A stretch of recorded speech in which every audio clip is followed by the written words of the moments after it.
સરકાર માને કે ના માને, આ જે વાવાઝોડું આવ્યું, વરસાદ થયો, એણે ખેડૂતોને પારાવાર નુકસાન કર્યું છે.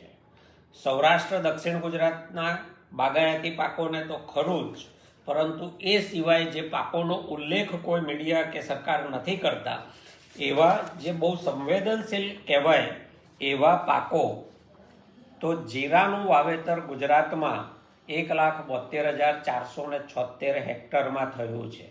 જીરું ખૂબ સંવેદનશીલ પાક છે. એવી રીતે દાણાનું વાવેતર 1,26,470 હેક્ટરમાં થયું છે. એવી જ રીતે સવાનું વાવેતર 12,212 હેક્ટરમાં થયું છે અને ઈસબગુલનું વાવેતર 17,284 હેક્ટરમાં વિસ્તારમાં થયું છે. આ પાકો મુખ્યત્વે કચ્છ અને ઉત્તર ગુજરાતના પાટણ, બનાસકાંઠા, મહેસાણા વિસ્તારમાં લેવાય છે. આ વિસ્તારોમાં ભાગ્યે જ સરકારી ટીમો સર્વે કરવા જાય છે કે સરકાર પણ કદાચ એવું નથી માનતી કે આ વિસ્તારમાં કોઈ નુકસાન ક્યારેય થાય છે. આ વિસ્તારને પારાવાર નુકસાન થયું છે. સરકારે તાત્કાલિક એનો સર્વે કરવો જોઈએ. આ સંવેદનશીલ પાકોમાં સહેજ હવામાન બદલાય તો પણ નુકસાન થતું હોય છે. ત્યારે આટલો બધો પવન અને વરસાદ થયો હોય ત્યારે આ પાકોમાં ખેડૂતના હાથમાં આવે એવું ભાગ્યે જ કશું બચ્યું હશે.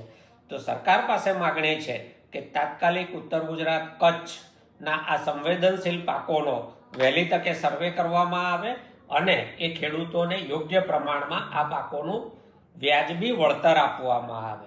સાથે સાથે આપણે જ્યારે બાગાયતી પાકોની વાત કરીએ છીએ ત્યારે એ ભૂલી જઈએ છીએ કે ગુજરાતમાં કેરીમાં વલસાડને પાછળ રાખીને અત્યારે કચ્છ પહેલે નંબરે છે.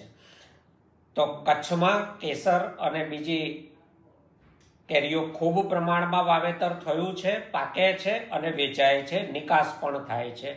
વલસાડ છે, નવસારી છે, ગીર સોમનાથ છે, સુરત જિલ્લો છે, અમરેલી જિલ્લો છે અને ભાવનગરનો દરિયાકાંઠો તળાજા, ઘોઘાથી લઈ અને છેક મહુવા સુધીનો આ વિસ્તારમાં ખૂબ પ્રમાણમાં કેસર કેરી થાય છે અને ખૂબ ઉત્તમ ગુણવત્તાની કેસર કેરી આ કાંઠા વિસ્તારમાં પાકે છે.